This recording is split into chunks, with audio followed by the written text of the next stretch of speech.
Hi എല്ലാവർക്കും സ്വാഗതം. നമുക്കിന്ന് പണത്തെക്കുറിച്ച് കുറച്ചു നേരം സംസാരിക്കാം. അല്ല, ഇതങ്ങനത്തെ സാധാരണ ഫിനാൻഷ്യൽ അഡ്വൈസ് തരുന്നൊരു വീഡിയോ അല്ല. പകരം ഡോക്ടർ ജോസഫ് മർഫിയുടെ ഒരു കിഡിലൻ പുസ്തകത്തിൽ നിന്നും നമ്മുടെയൊക്കെ ചിന്തകളെ മാറ്റിമറിക്കാൻ കഴിവുള്ള ചില ആശയങ്ങൾ നമുക്കൊന്ന് പരിചയപ്പെടാം. ഇത് വെറുതെ പണമുണ്ടാക്കാനുള്ള കുറുക്കുവഴികളല്ല കേട്ടോ. നമ്മുടെ ചിന്താഗതിയിൽ ചെറിയ ചില മാറ്റങ്ങൾ വരുത്തി സാമ്പത്തികമായി എങ്ങനെ ഉയരാം എന്നതിനെക്കുറിച്ചാണ്. അപ്പോ റെഡിയല്ലേ? നമുക്ക് തുടങ്ങാം. ഒരു മിനിറ്റ്, സത്യസന്ധമായിട്ടൊന്ന് ചിന്തിച്ചു നോക്കൂ. പണം എന്ന് കേൾക്കുമ്പോൾ നിങ്ങളുടെ ഉള്ളിൽ എന്താ വരുന്നത്? ചിലപ്പോ അടച്ചു തീർക്കാനുള്ള കടങ്ങൾ, അല്ലെങ്കിൽ EMI, അതുമല്ലെങ്കിൽ അത്യാവശ്യ കാര്യങ്ങൾ നടക്കാത്തതിന്റെ ടെൻഷൻ. ഇതൊക്കെ ആവില്ലേ പെട്ടെന്ന് ഓർമ്മ വരുന്നത്? മിക്കവാറും ആളുകൾക്ക് പണവുമായിട്ടുള്ള ബന്ധം അത്ര പോസിറ്റീവായിരിക്കില്ല. എന്നാൽ നമുക്ക് ഈയൊരു കാഴ്ചപ്പാടൊന്ന് മാറ്റിപ്പിടിച്ചാലോ? പണത്തെ ഒരു വില്ലനായി കാണുന്നതിന് പകരം നമ്മുടെ കയ്യിലുള്ളൊരു ഉപകരണം മാത്രമായി കണ്ടാലോ? തീ പോലെ അല്ലെങ്കിൽ വെള്ളം പോലെ. അതുകൊണ്ട് നമുക്ക് നല്ലതും ചെയ്യാം, വേണമെങ്കിൽ ദോഷവും വരുത്താം. അതുപോലെ പണം നല്ല കാര്യങ്ങൾക്കായി ഉപയോഗിക്കുമ്പോൾ അത് നമ്മുടെ ജീവിതത്തിൽ ഒരുപാട് നല്ല മാറ്റങ്ങൾ കൊണ്ടുവരും. നമ്മുടെ സാമ്പത്തികാവസ്ഥ മെച്ചപ്പെടുത്താനുള്ള ആദ്യത്തെ സ്റ്റെപ്പെന്ന് പറയുന്നത് തന്നെ ഈ ചിന്ത മാറ്റുന്നതാണ്. ശരി, ഇനി നമുക്ക് ഈ പുസ്തകത്തിലെ ഒരുപക്ഷെ കുറച്ചുകൂടി വ്യത്യസ്തമായ, ചിലപ്പോൾ വിശ്വസിക്കാൻ പ്രയാസമുള്ള ഒരൊറ്റ ആശയത്തിലേക്ക് കടക്കാം. ഇത് കേട്ടിട്ട് എന്ത് തോന്നുന്നു? നമ്മളിൽ പലരും വിചാരിച്ചിരിക്കുന്നത് പണവും സമ്പത്തുമൊക്കെ ഒരുതരം അത്യാഗ്രഹമാണെന്നല്ലേ? പക്ഷേ മർഫി പറയുന്നത് നേരെ തിരിച്ചാണ്. സമൃദ്ധമായി ജീവിക്കുക എന്നത് നമ്മുടെ ഓരോരുത്തരുടെയും ജന്മാവകാശമാണ്. സന്തോഷത്തോടെ, പേടിയില്ലാതെ, സ്വാതന്ത്ര്യത്തോടെ ജീവിക്കാൻ വേണ്ടതെല്ലാം നേടാൻ നമുക്കോരോരുത്തർക്കും അവകാശമുണ്ട് എന്നാണ് അദ്ദേഹം പറയുന്നത്. ഇതിലെ ഏറ്റവും ഞെട്ടിക്കുന്ന ഒരാശയം ഇതാണ്. മർഫിയുടെ കണ്ണിൽ ദാരിദ്ര്യമെന്ന് പറയുന്നത് ഒരു പുണ്യമോ ഒന്നുമല്ല, മറിച്ച് അതൊരു മാനസികമായ അസുഖം പോലെയാണ്, നമുക്ക് മാറ്റിയെടുക്കാൻ കഴിയുന്ന ഒന്ന്. നമ്മുടെ ജീവിതത്തിലേക്ക് ആവശ്യത്തിന് പണം വരുന്നില്ലെങ്കിൽ അതിനർത്ഥം നമ്മുടെ ചിന്തകളിൽ എവിടെയോ ഒരു ബ്ലോക്കുണ്ട് എന്ന് മാത്രമാണ്. ഓക്കെ, അപ്പൊ ഇത് എങ്ങനെയാണ് ശരിക്കും വർക്ക് ചെയ്യുന്നത്? ഇത് വെറും മാജിക്കോ മന്ത്രവാദമോ ഒന്നുമല്ല. നമ്മുടെ മനസ്സ് എങ്ങനെയാണ് പ്രവർത്തിക്കുന്നത് എന്ന് മനസ്സിലാക്കുന്നതിലാണ് ഇതിന്റെ രഹസ്യം മുഴുവൻ. ഇതാണ് ഇതിന്റെ എല്ലാം അടിസ്ഥാന തത്വം. വളരെ സിമ്പിൾ. നമ്മുടെ ഉള്ളിലെ ചിന്തകളും നമ്മൾ എപ്പോഴും കൊണ്ടു നടക്കുന്ന വികാരങ്ങളുമില്ലേ, അതാണ് നമ്മുടെ പുറത്തുള്ള ലോകം, നമ്മുടെ സാഹചര്യങ്ങള്, എന്തിന് നമ്മുടെ ബാങ്ക് ബാലൻസ് പോലും ഉണ്ടാക്കിയെടുക്കുന്നത്. ഇതിനെ നമുക്ക് ഇങ്ങനെ എളുപ്പത്തിൽ മനസ്സിലാക്കാം. നമ്മുടെ ഉപബോധ മനസ്സ് എന്ന് പറയുന്നത് ഒരു നല്ല വളക്കൂറുള്ള മണ്ണുപോലെയാണ്. നമ്മൾ അവിടെ എന്ത് വിത്താണോ വിതയ്ക്കുന്നത് അതവിടെ വളർന്നു വരും. എനിക്കൊരിക്കലും രക്ഷപ്പെടാൻ പറ്റില്ല, പണം എപ്പോഴും ഒരു പ്രശ്നമാണ് എന്നൊക്കെയുള്ള ചിന്തകളാണ് നമ്മൾ വീണ്ടും വീണ്ടും ആ മണ്ണിലേക്ക് ഇടുന്നതെങ്കിൽ നമ്മുടെ ഉപബോധ മനസ്സ് അതിന് സത്യമായി എടുക്കും. എന്നിട്ട് ജീവിതത്തിൽ അത്തരം സാഹചര്യങ്ങൾ തന്നെ വീണ്ടും വീണ്ടും ഉണ്ടാക്കിത്തരും.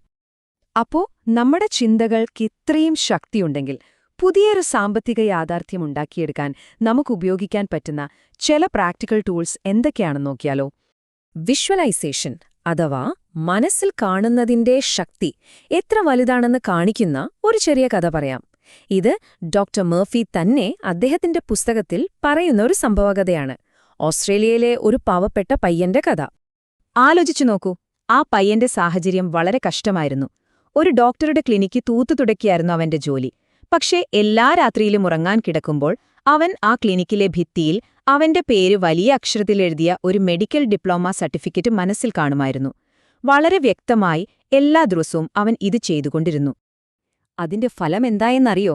അത്ഭുതമായിരുന്നു. ആ ക്ലിനിക്കിലെ ഒരു ഡോക്ടർക്ക് ആ പയ്യനോടൊരു പ്രത്യേക വാത്സല്യം തോന്നി. അവനെ സഹായിക്കാൻ തീരുമാനിച്ചു. അദ്ദേഹത്തിന്റെ സഹായത്തോടെ ആ പയ്യൻ പഠിച്ചു വലുതായി ഒരു പ്രശസ്തനായ സർജനായി മാറി. കണ്ടില്ലേ, അവന്റെ ജീവിതത്തിലെ മാറ്റം പുറത്തു വരുന്നതിനും എത്രയോ മുൻപേ അവന്റെ മനസ്സിലാണ് തുടങ്ങിയത്.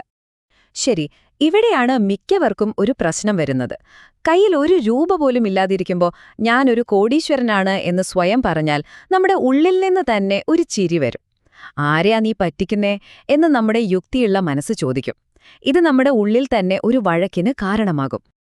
അപ്പോ തുടക്കത്തിൽ ചെയ്യാവുന്ന ഏറ്റവും നല്ല കാര്യം എന്താണെന്ന് വെച്ചാൽ നമ്മുടെ ബോധമനസ്സിനും ഉപബോധമനസ്സിനും ഒരുപോലെ അംഗീകരിക്കാൻ പറ്റുന്ന കാര്യങ്ങൾ പറയുക എന്നതാണ്.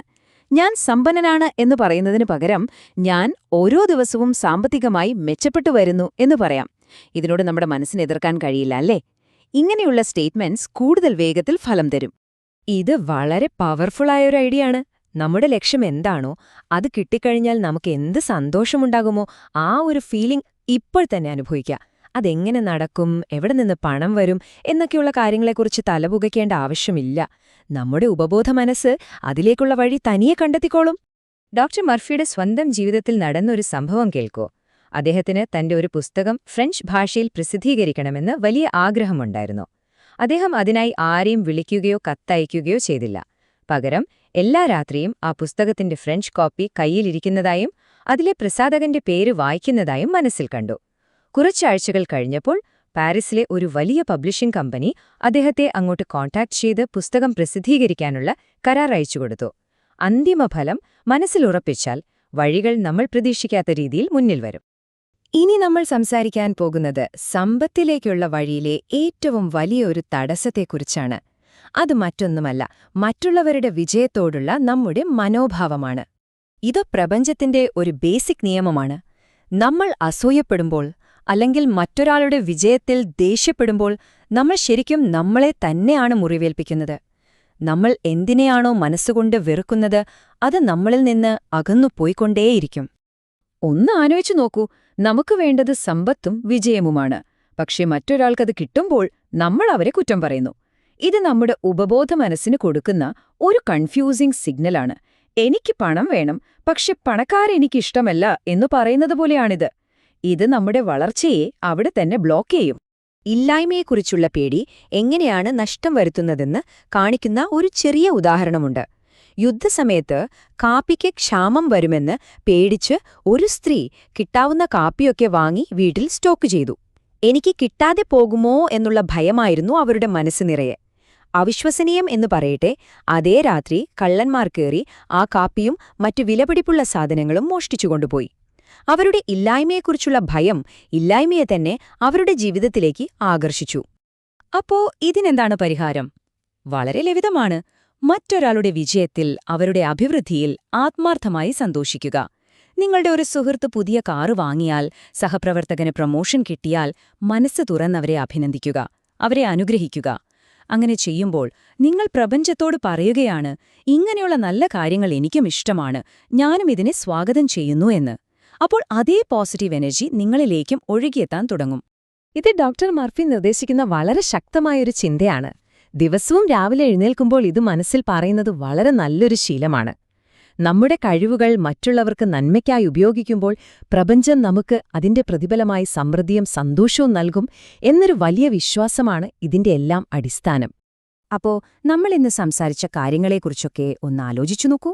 നമ്മുടെ സാമ്പത്തിക ജീവിതം മാറ്റിമറിക്കാൻ തുടങ്ങാനുള്ള ആദ്യത്തെ പടിയായി പണത്തെക്കുറിച്ചുള്ള ഏതെങ്കിലും ഒരൊറ്റ നെഗറ്റീവ് വിശ്വാസം ഇന്ന് തന്നെ ഉപേക്ഷിക്കാനൊന്ന് ശ്രമിച്ചു നോക്കൂ. ചിലപ്പോൾ അത് പണം സമ്പാദിക്കാൻ ഒരുപാട് കഷ്ടപ്പെടണം എന്നാവാം, അല്ലെങ്കിൽ പണമാണ് എല്ലാ പ്രശ്നങ്ങൾക്കും കാരണമെന്ന ചിന്തയാവാം. ആ ഒരൊറ്റ ചിന്തയെ മാറ്റിപ്പിടിക്കുന്നത് തന്നെ ഒരു വലിയ തുടക്കമായിരിക്കും.